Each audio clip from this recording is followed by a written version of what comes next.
Hello everybody and welcome to the conic section of the cumulative review number 16. Let's start here with number 10. Find and graph the equation of a circle that has endpoints of a diameter at 10, -10, and 0, 2. So if you think about graphing a circle, the two main components that we need are the center and the radius. So if I would like to find my center, I need to find the point that's directly between the endpoints of the circle. And so to do that, I would need the midpoint formula to find the center. And then if I'd like to find the radius, if you picture a circle, if we go from the center to a side, we need to find that distance. So we need the distance formula in order to find that length.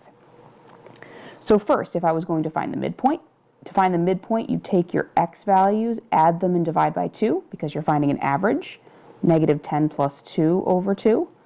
So that would be 10 over 2, 5, comma, -8 over 2, or -4. So that would be my center. To find the distance, let's say that I'm going to go directly from the radius to one of the points on the circle. So I'm going to use the point -5, 4 that I just found, and let's use the easier point 0, 2. So if I would like to find the distance between those 2 points, you'd use the distance formula. And the distance formula tells you to subtract the x's, subtract the y's, and square the results and add the results. So you'd have 5 minus 0 squared plus -4 minus 2 squared. It doesn't matter what order you go in. You could do 0 minus 5 instead and 2 minus -4. Because you're squaring, you get a positive result anyway. So that would be 5 squared plus -6 squared, which would be 25 plus 36, which is the square root of 61, which in a bit it'll help us. This is about 7.8 when we graph it in just a minute. But first, to find the equation of the circle, we need to use the general form, x minus h squared plus y minus k quantity squared equals r squared. Because the center is at 5, -4, we would have x minus 5 squared plus y plus 4 squared, because of the double negative, equals the radius squared, which would just be 61. So this would be the equation of my circle, right there. And if I'd like to graph it, I would start at the point 5, -4. And then from there, I would go 7.8 units in each direction. Now, we may not be able to fit everything on this graph, but let's try our best. 1, 2, 3, 4, 5, 6, 7, and a little bit more. 1, 2, 3, 4, 5, 6, 7, a little bit more. 1, 2, 3, 4, 5, 6, 7, probably a little bit. 1, 2, 3, 4, 5, 6, 7, here we go. So I would say, to the best of your ability, connect these dots. I'm not the best at it, but I'm trying my best. Not the worst. I missed this one though. So that would be the graph of your circle, and this would be the equation of your circle.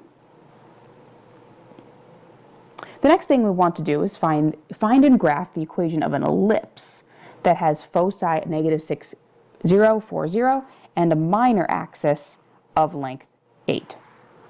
So like a circle, one of the key features we need to find about an ellipse is the center. So we're going to find that eventually. We also need to worry about what the A, B, and C values are so that we can eventually write the equation of the circle. So given that the foci are at these 2 points, the first thing I'm going to do is come down here and graph them. So I'm going to graph my 2 foci at -6, 0, and 4, 0. And I would like you to note that the distance between these 2 points is 1, 2, 3, 4, 5, 6, 7, 8, 9, 10 units. And so if we'd like to find the center is directly between the 2 foci. So if it's 10 units, the center has to be 5 units away. 1, 2, 3, 4, 5. Let's check. 1, 2, 3, 4, 5. So my center is at -1, 0. So I'm going to write that up here. And also I know that if the distance from here to here is 10, C goes with your foci. And C is defined as the distance from your center to your foci. So that distance would be half of 10, or 5. So from there, something else that I know that the minor axis, and minor axis always goes with B, because in an ellipse, A determines what type of an ellipse it is, either horizontal or vertical. So if it has a whole length of 8, that means that B is actually half, because b is defined as the distance from the center to the side of the ellipse that's on the minor axis. So we know that b is 4, we know that c is 5, and eventually we are going to have to find a. But before I do that, I would like to see so far what our equation could look like. So if we'd like to find the equation of ellipse, it's going to be x minus something squared.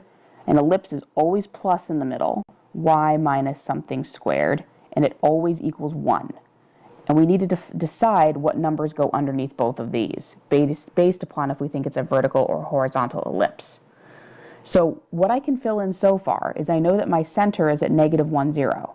So this would have to be x plus 1, and this would have to be y minus 0, which you could just write as y squared. So we have part of our equation so far. Now, if you had to determine what type of ellipse this is, I noticed that the foci are related horizontally, not vertically. So because the foci are always on the major axis, this has to be a horizontal ellipse, which means if it's a horizontal ellipse, the minor axis has to be vertical. So that means down here on my graph, if b is the distance from the center to the side of the ellipse at its vertical, from here I would go up 1, 2, 3, 4 units, and then I would go down from the center 1, 2, 3, 4 units. So I'm getting my picture closer, and it also helps me. So because the minor axis is vertical, this number is related to the y value. And under here is always the b value squared. So this would have to be 4 squared, which eventually will reduce to 16. So now our goal is to find out what a is, because a always goes with the major axis. So to do that, here's a relationship I pointed out in class. An ellipse has a plus sign. So the Pythagorean theorem relationship to find a has a minus sign. So it would be c squared equals a squared minus b squared. So we'd have 5 squared equaling don't know squared minus 4 squared. So that would be 25 equals a squared minus 16. A squared would equal 41. And so that means that a is the square root of 41. So I'm going to put that up here. Oops. Square root of 41 right there. Which means that if I have a squared down here, you're really taking root 41 and you are squaring it. So my final equation of my ellipse would be x plus 1 quantity squared over just 41. Plus, you could write y minus 0, but I'm just going to write y squared over 16 equals 1. And so the last thing I would need to graph before I connect it is my a term. And the square root of 41 is about 6.4. So that means on my graph, if I use a different color, from the center, I would go 6.4 units on the major axis, which has to be horizontal because this ellipse is horizontal. So 1, 2, 3, 4, 5, 6, and a little bit more. 1, 2, 3, 4, 5, 6, and a little bit more. So your graph would look like this. You connect all the vertices, all the minor vertices and majors. You're connecting the green and the purple here. The foci are always inside your shape. So that is the equation of my ellipse and the graph of my ellipse. And I like, by the way, that if I look at the equation, I like that the bigger number is under the x, because we said this was horizontal. The bigger number should be under the x, which means left to right movement. Number 12 and 13. So what I'd like to do is both of these at the same time, because both of them have completing the square to get them in standard form, and it's good to identify what is what. So if I look at number 12, I look at these two terms, I notice that the lead coefficients are different, and I notice there's a plus inside. So before I even start the problem, I know this is an ellipse. However, number 13, the two squared terms, have the same leading coefficient, so I know before I start that this has to be a circle. Both of them have completing the square involved, so again, I will do both at the same time. So this problem, let's rearrange it so the x's are together. So we have x squared minus 6x plus 4y squared plus 16y. In order to complete the square, the coefficient has to be moved, so that would equal negative 21. On this side, if I rearrange, I'd have negative 3x squared plus 6x minus 3y squared minus 12y equals 6.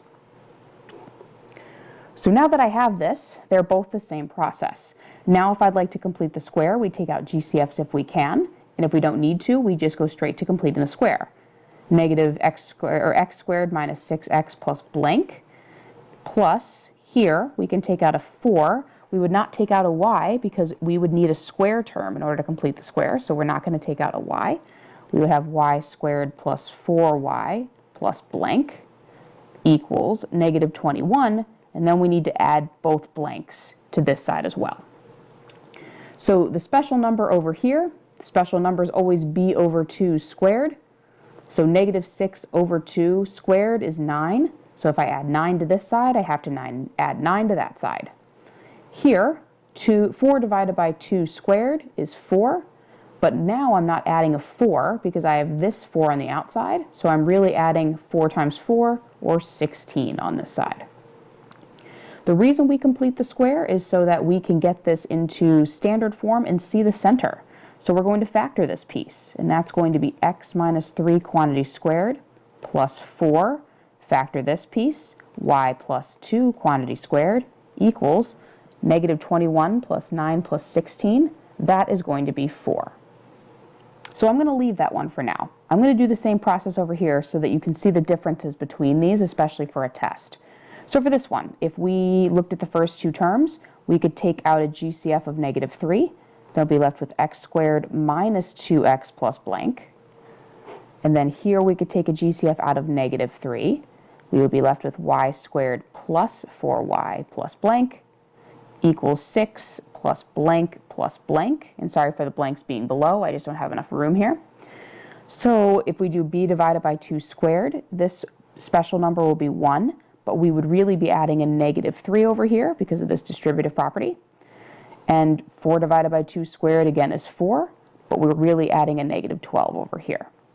So we have negative 3, and then we factor this, x minus 1 quantity squared minus 3y plus 2 quantity squared equals these values added up, which would be negative 9. So at this point, it sometimes can be confusing. What do I do from here? Like, how do I know what the final equation should look like? Well, for number 12, I know that an ellipse must be equal to 1. So if I take a look at my problem, if we need this equal to 1, we need to divide everything by 4 this direction. So this equation in standard form would be x minus 3 squared over 4 plus, these just cancel, plus y plus 2 squared. You could put over 1 if you'd like to help find the a and the b term, equals 1. So this I'm going to box because this is the equation of my ellipse. This one, however, we are not going to divide by negative 9 because a circle does not need to be equal to 1. For a circle, we need to know the radius. So, sorry, that's not that neat. So you need the radius for a circle. So instead of dividing by negative 9, we have these coefficients in front, but in order to be a circle, we need a lead coefficient of 1. So instead, we're going to divide everything by negative 3, and if I do so, these cross out, and we're left with x minus 1 quantity squared, negative divided by negative, we get a plus, which is good, y plus 2 quantity squared equals a radius of 3. So this would be the standard form of your circle. And so the time we have left on this video, let's graph the circle because it's faster, and we'll do the other one in the next video. So my key features are my center. So if I'm given this equation, my center is the opposite signs, 1, negative 2. So I'd graph that first.